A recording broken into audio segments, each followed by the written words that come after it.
nos sirve la adrenalina? Para potenciar el efecto de la anestesia. Como es vasoconstrictor, entonces, ¿se acuerdan que les decía el mecanismo de absorción y eliminación?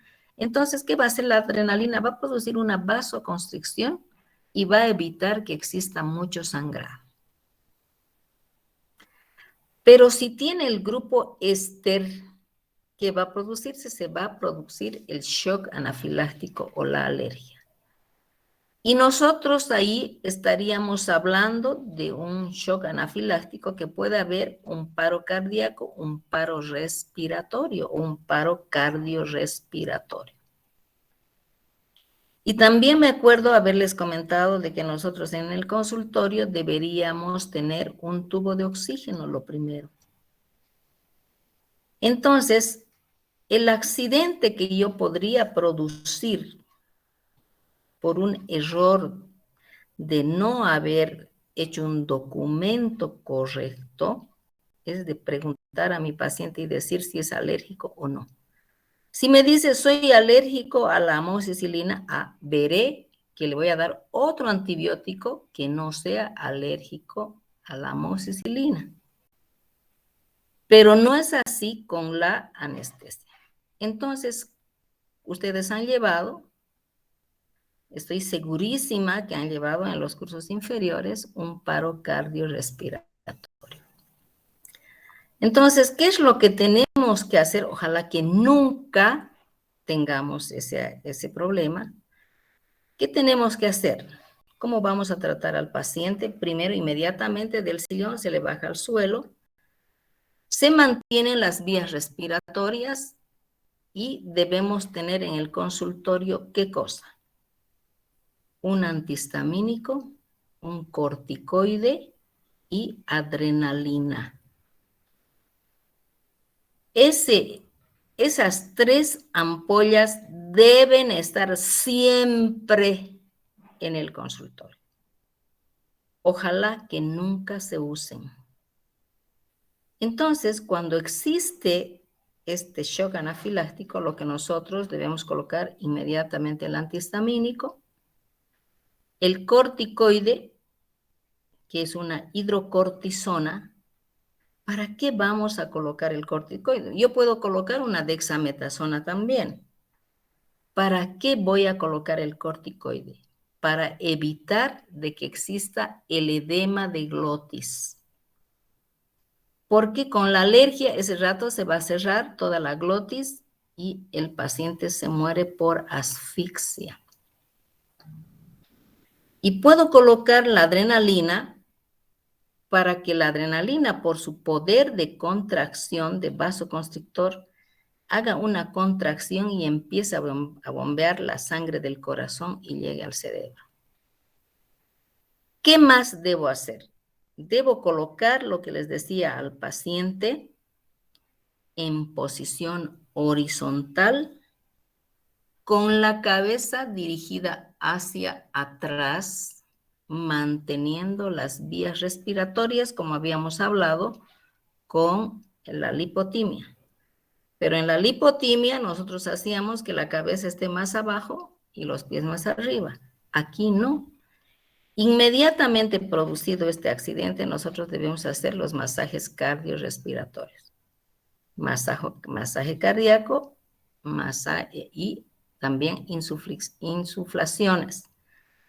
Ustedes saben lo que es el ERCP, ¿verdad? Entonces nosotros vamos a hacer inmediatamente el ERCP y vamos a tomar, por si acaso, en el consultorio debe estar un tensiómetro porque tenemos que tomar la presión, debemos controlar los signos vitales. Una vez que nosotros, ojalá que con el antihistamínico y el corticoide podemos nosotros controlar, inmediatamente este paciente debe ser remitido a un centro hospitalario. Si es que alcanzamos. Cuando se produce este shock anafiláctico, no tenemos ni 5 minutos ni 3 minutos para actuar. O sea que la cosa es terrible. Entonces, ustedes ya saben lo que es el masaje cardíaco. El RCP, debemos tener la adrenalina, debemos tener el antihistamínico. Para eso ustedes tienen que aprender a colocar una inyección intramuscular endovenosa y el corticoide, una hidrocortisona o el Solucortef también que se puede colocar. Bien. ¿Por qué, doctora, voy a colocar una hidrocortisona, un Solucortef y no el otro corticoide? Porque el Solucortef tiene una acción inmediata y va a actuar inmediatamente para que no exista ese aumento, que se vaya a cerrar la garganta, ese edema de glotis. Pero si yo utilizo la dexametasona me sirve. Pero el problema de la dexametasona es que va a actuar lentamente y se va a eliminar más rápidamente. Mientras que el Solucortef o la hidrocortisona va a actuar inmediatamente y se va a eliminar más lentamente. Entonces, esos 3 medicamentos deben estar toda la vida, así sea un niño, así sea un adulto, y con su jeringa impecable para poder actuar en cualquier tipo de accidente. Si mi paciente me dice, es la primera vez que me van a hacer la anestesia, entonces yo tengo que realizar la prueba de sensibilidad. Ustedes saben cuando se coloca dicen, no, creo que tengo alergia a este antibiótico. O la enfermera que le va a poner le dice, ¿le han puesto alguna vez? No. Entonces le voy a hacer la prueba de sensibilidad. Entonces nosotros, ¿cómo hacemos la prueba de sensibilidad? Del pliegue del codo en el antebrazo ponemos más o menos 4 dedos y hacemos una infiltración subcutánea.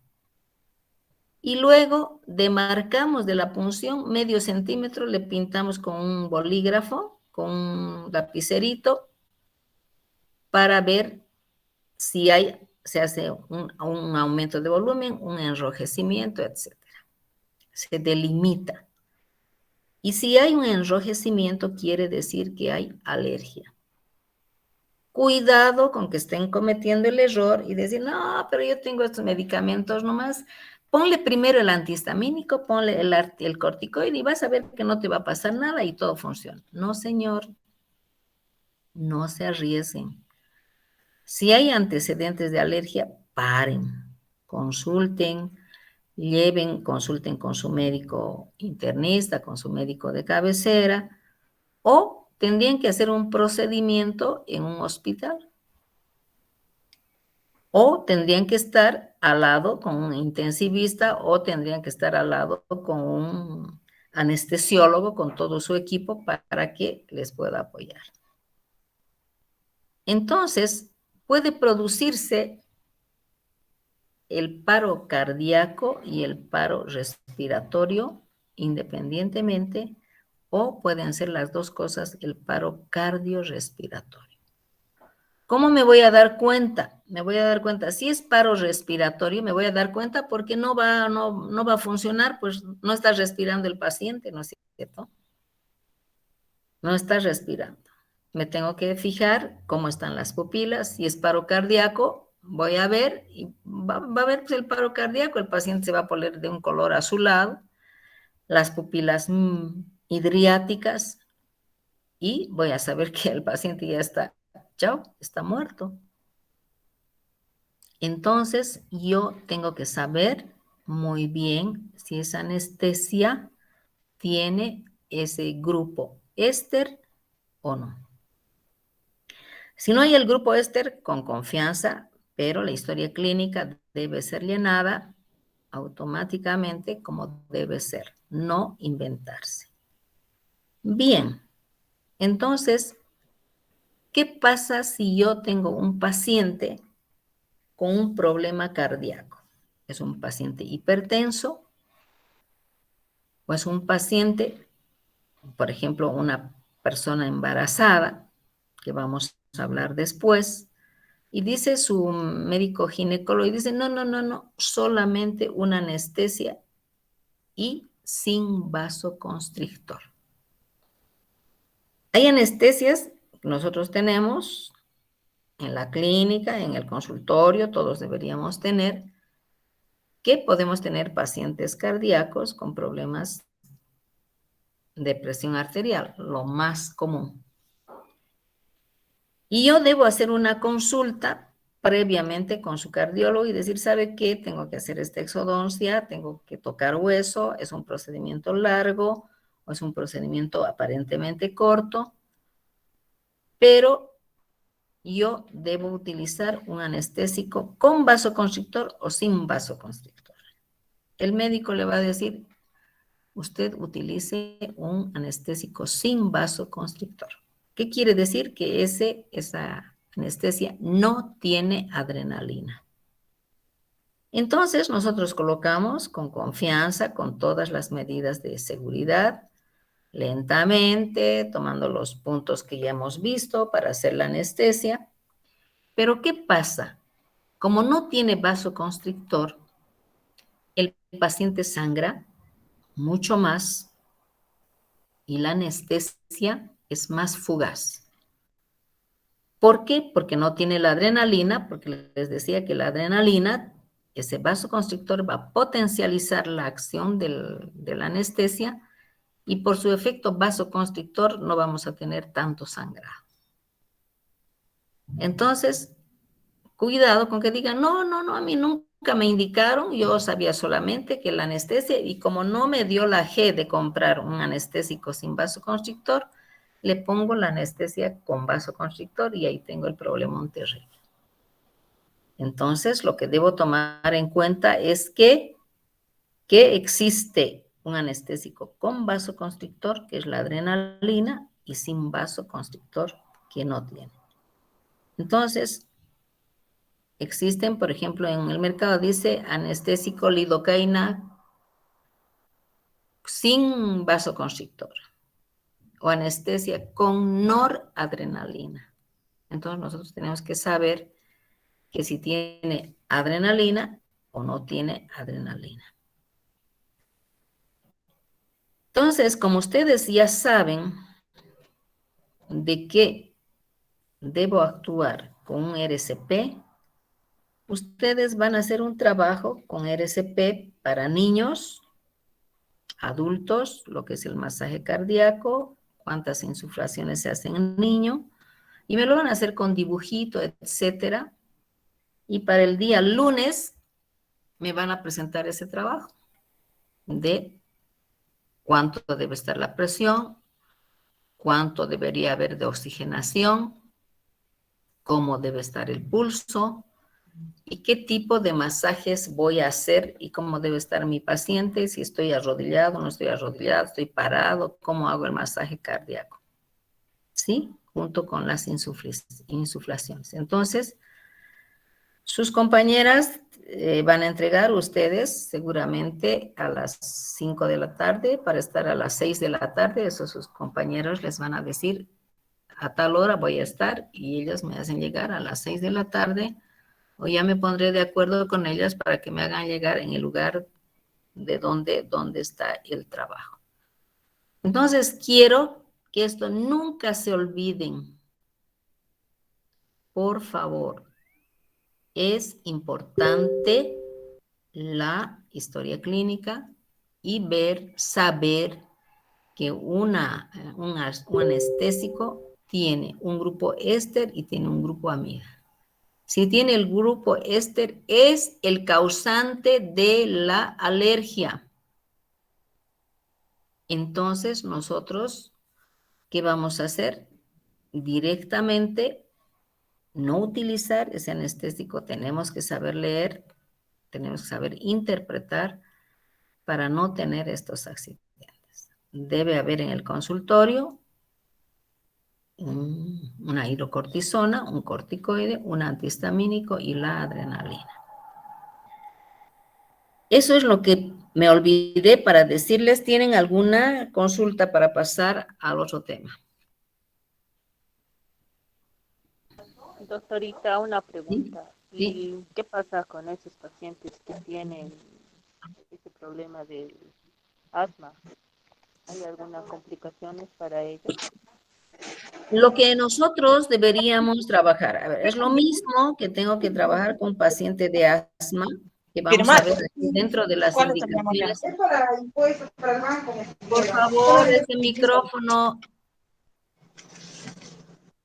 cierren ese micrófono. Vamos a ver dentro de las indicaciones y las contraindicaciones lo que tú me dices, ¿ya?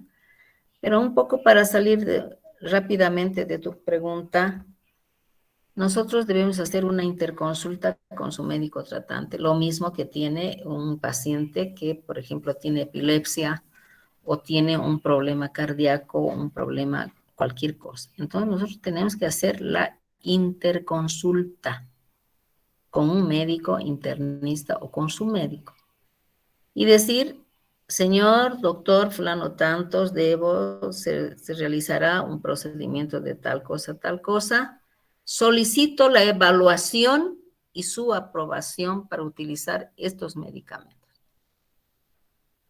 Entonces, el médico le va a decir no o sí, procédase o no. O les va a decir, al paciente va a decir, primero te voy a controlar y después te voy a dar el ok y recién vas con el certificado para que te trate. No hay interconsultas por vía telefónica, porque yo me puedo después decir, no, te has equivocado, me has entendido mal, no te dije. No, sí me dijo, yo tengo grabado. No, señor, no hay tal cosa. Los papeles cantan.